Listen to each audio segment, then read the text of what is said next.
Hey guys, what's up? Unrested here, and today we're going to get into a bit of a dark video. Some of you may not want to watch this one if you're a big fan of China. You're probably not going to agree with a lot of the stuff I'm going to say.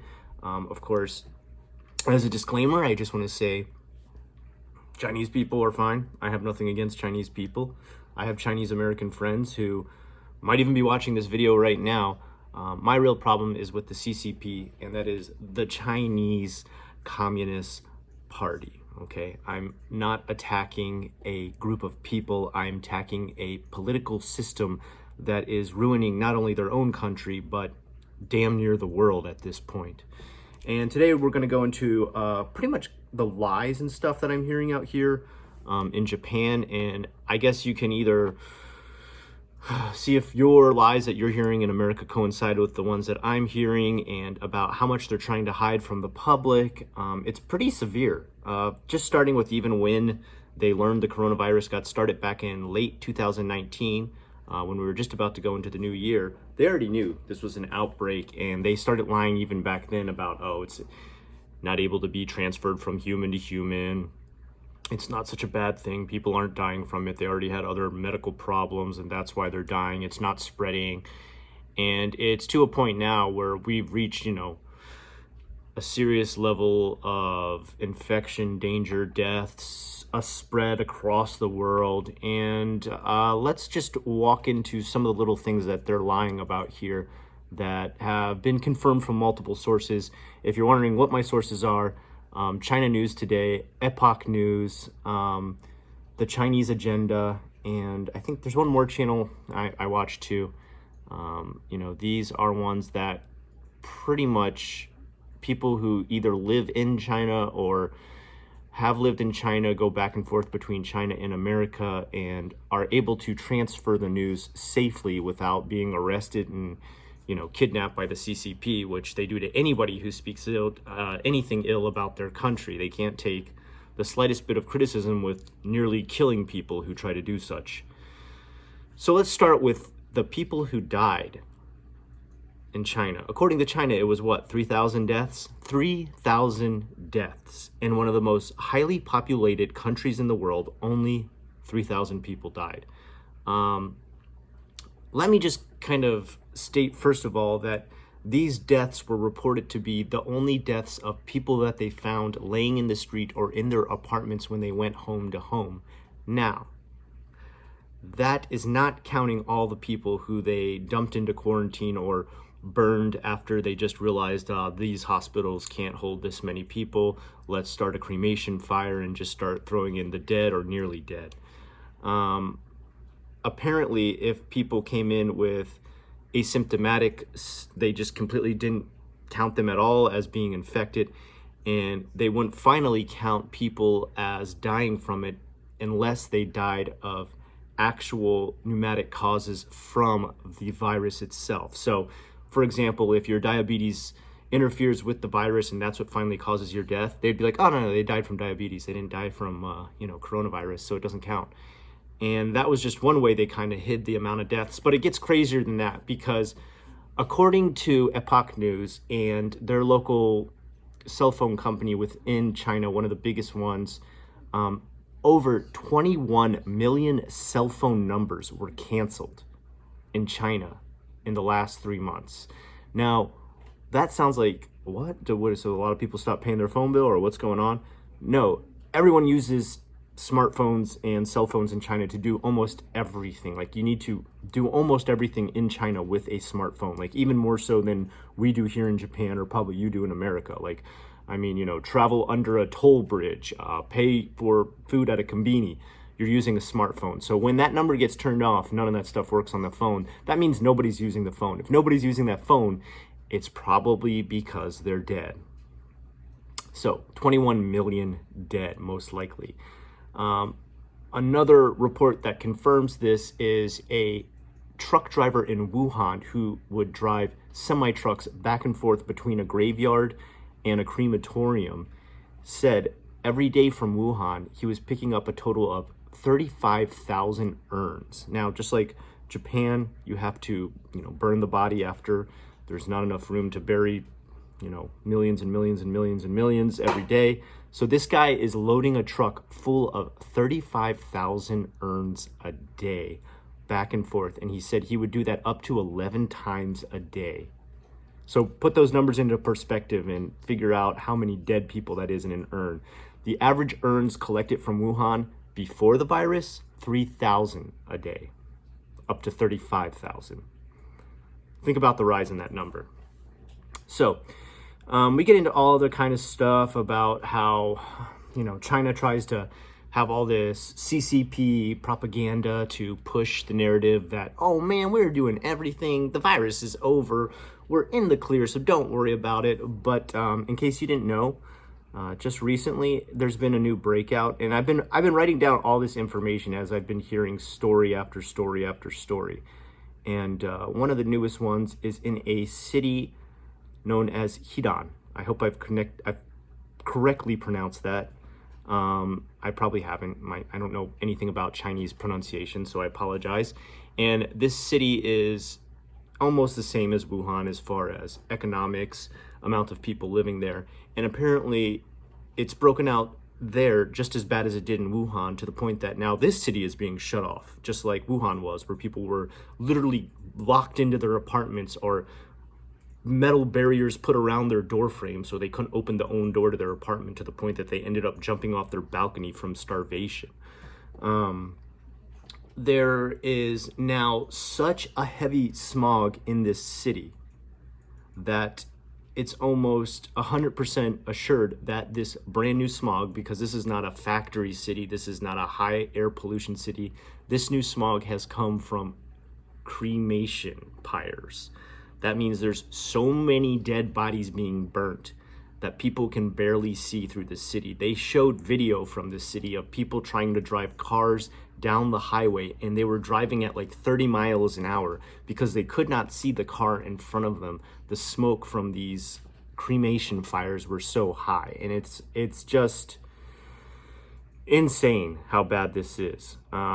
There's been news of Chinese underground media using Twitter to let people know that their local universities, the sort of social networks that their local universities within China have been trying to recruit student actors to help them portray the CCP and the Chinese people in a greater light by more or less creating a racist scenario in which they've said, if you can go on a subway in another country and have somebody act out attacking you for being Chinese or being part of the CCP, we will pay you a certain amount of money for it. If you can do something to create a scenario in which you look like you're getting attacked for merely being Chinese or from China, we will pay you money for it. And they're reposting, taking screenshots of this and uploading it to Twitter, where they're letting people know, like, this is what our country's trying to do to make things look like it's not their fault. They've also done stuff, the CCP I'm talking about, has also done stuff like say, oh, the virus, we really shouldn't call it the CCP virus. We shouldn't call it the Chinese virus. We shouldn't call it the Wuhan flu. And when people call to attention, well, Spain doesn't seem very upset that we call it the Spanish flu. They're like, yeah, but that was the 1800s. It was okay to be racist back then. Well, I don't think this is racist. I think the main reason this is being called the CCP virus is because they tried to say there was other sources. First, they tried to say the U.S. military created the virus. Then they tried to say, oh, no, the virus started all over the world. So now they're tagging every country. They're saying, oh, it started in every country about the same time. It didn't start here in ours. Come on, guys. I know we've got a lab that has the virus, and we have open wet markets that have had virus problems in the past, but I'm pretty sure this started all over the world. So now they're tagging everybody. And now, finally, I've noticed everybody's starting to call it the CCP virus, because they're like, no, listen, it started there, We realize our countries have gotten sick too, but this is mostly due to you spreading it and lying about it, and, subterfuge with the WHO, making it even more unnoticed that it can spread human to human. And that being said, the WHO, that guy's going to be fired as soon as this whole thing finishes. That guy's going to be fired. I don't see how the president of the WHO has a job after this is done. So there's other things happening too, where there's going to be a big fall in China coming soon. There's going to be a massive economic fall coming in China soon. So I'm going to kind of go through stuff that is related to the coronavirus and how this is going to affect them. First of all, multiple countries have already said they're going to do, and I want to make sure I get this word right, reparations for war reparations. I hope I've got that word right. I'm a bad speller. And this is for if, someone commits some sort of atrocities against you, you can receive money as far as getting a monetary account of attempting to pay back the wrong you did to another country. There's multiple countries going for this right now. Germany is going for this. Italy is pursuing this. Spain is pursuing this. And along with many other countries that have had a massive loss of life due to the lies that allowed this virus to spread. On top of it, now I've heard this too, and I don't know how true each of these are because this goes state by state, but apparently in America, multiple congressmen across multiple states are launching their own mass lawsuits or class action lawsuits against China as well, suing for human rights violations that have been broken and stuff like that. Now, China has already said they're like, we're not going to take any of these seriously. We're not part of all the same international organizations you are. How are you going to try and sue us in an international court? We're not going to listen to anything. And that's probably true. They're probably not going to listen to any of these lawsuits. They're probably going to laugh them all off and be like, whatever, well, you think we're going to pay you even though we lose in some international court? Can you even afford an international lawyer? Good luck trying to find someone to represent you here. They're probably right. That's probably true that there's no way we would get the money out of them. But see, there's this thing called collateral. And if there's one thing we have with China, there's a lot of collateral, and there's a lot of collateral on both sides. We've borrowed a lot of money from China. We've started a lot of businesses in China. We distribute, receive, and exchange a lot of products. And if we suddenly start to cut all that off to grab collateral from these lawsuits, they have no choice but to, take notice. There is ways to monetarily make up for money not paid by taking collateral damages. And I'm quite sure that if these different countries and different states do take these actions and they are not paid forward, then these collateral damages will be collected and they will severely affect the economy. With that said, on top of all of this going on with mentioned lawsuits, companies are pulling out of China left and right. Multiple U.S. car manufacturing companies have pulled factories out, closed them down, sent staff back home that have been overseas, closed out any international trade they had with China as far as services or manufacturing is concerned. One Japanese company known as Iris, who is one of the main medical mask making companies as far as other medical supplies go too, they also make those. They've recently closed every factory they had in China, which was a ton, and they pulled all their business back to Japan. And even the Japanese government is helping to bail out Iris and tell them, if you just move all your resources back here, we'll make sure you can reopen all your factories. And there's no reason for us to be, sharing a supply of masks that we can barely get in our own country with another one that lied to us, and now we're affected by that lie. I think it makes perfect sense. I think Japan should look out for number one when it comes to this situation. Oh boy, it's bad. It's bad. Finally, even third world countries, okay, like India, Africa, different cities within India and countries within Africa that are on the third world level are refusing shipments of masks and vaccines and medicine from China because they said these masks are arriving with such poorly made materials that they're like putting a piece of paper over your face and hoping you don't get sick. That these boxes full of supposed vaccines and stuff are coming broken, where you can literally see like leakage coming out of the side of the box. They're just like, what, we wouldn't even ship stuff like this in our own country and take it. We would send the order back. Why would we take this stuff?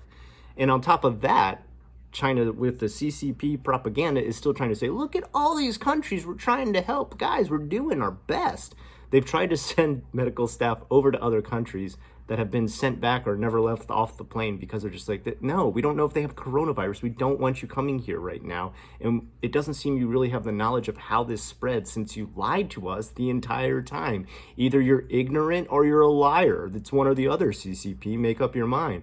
And then they go to the trouble of trying to make more propaganda videos by saying, hey, look at all the ways that we're helping Taiwan and the Philippines. They made these fake videos of like trucks and airplanes that they were loading full of supplies that never actually came. These supplies never showed up to these countries, and they were quick to come out and say, no, this is all BS. None of these things showed up here. We didn't get any of this. If this is true that this came, then the planes must have crashed and the trucks must have blown up, because none of this arrived in our country. China, you're lying again, okay? Now, to end this video out, to really let you know about how China is going to fall, probably one thing that isn't occurring to a lot of the world right now, because they're, very within this corona bubble and don't really, think about the economic future of a country of this size and how badly this is going to affect them, and what outside of that is going to affect them as well. And one big aspect, one big factor that is about to hit China in the next 10 years, and this is going to be severe. It was already talked about way before this coronavirus went down, the one-child law. As you most likely remember, a few decades back, there was the one-child law in China. You could only have one child, all right? Now, most of the people had boys.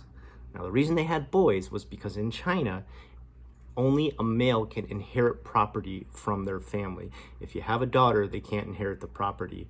If you don't inherit property to the next of kin, the government takes it back, because that's how communism works. Everything's a loan out, right? So there was, a huge rash of abortions anytime anybody found out they were having a female, to the point that now their entire second generation is completely unbalanced, where there's like so many more males than there is females. So on top of that, they finally realized they had to bring about a dual child law. You can now have 2 children in China. And this is still difficult because there's a huge unbalanced group of male to female ratio.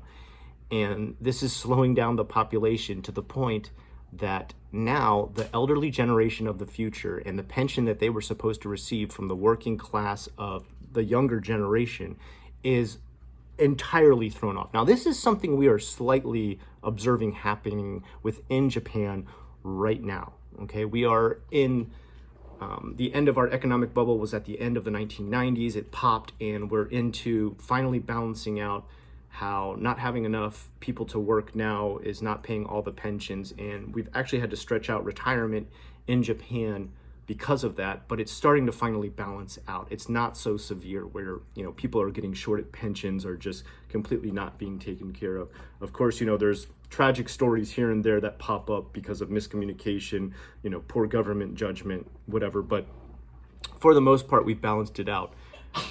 China is just about to go through this 10 times, 100 times worse than Japan did.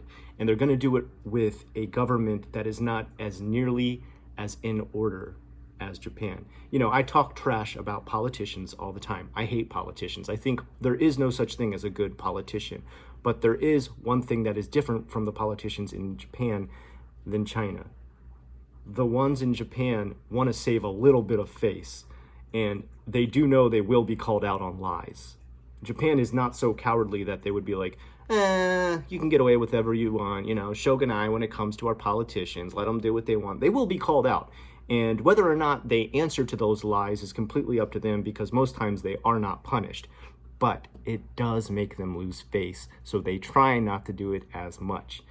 And that's something that doesn't exist in China. They will abuse the system until the very end. The CCP will watch the country burn as they continue to lie to the rest of the world. And that's how China's gonna fall. Until next time, guys, I hope that was a bit informative with the different stuff I talked about. If you have any disagreement with anything I said, that's totally okay. I want to hear it down below in the comments, though. You know, I listed some of my sources at the beginning. So if you want to counter anything I've said today, I'm really open to that discussion. I really want to hear what you have to say. If there's other sources you want me to look at, that's okay too. I'm open-minded to that. This is just coming from someone living within Japan, hearing about China from Japan. Now, I realize Japan and China don't have the best relationship, but I'm trying to approach it as objectively as possible. I've got nothing against Japan, and I've got nothing against Chinese people. I just have a little bit against the CCP, watching them operate with how this has gone down with the coronavirus. Again, please let me know in the comments below what you think about this whole situation. Until next time, I'm Unrested. I will talk to you again soon.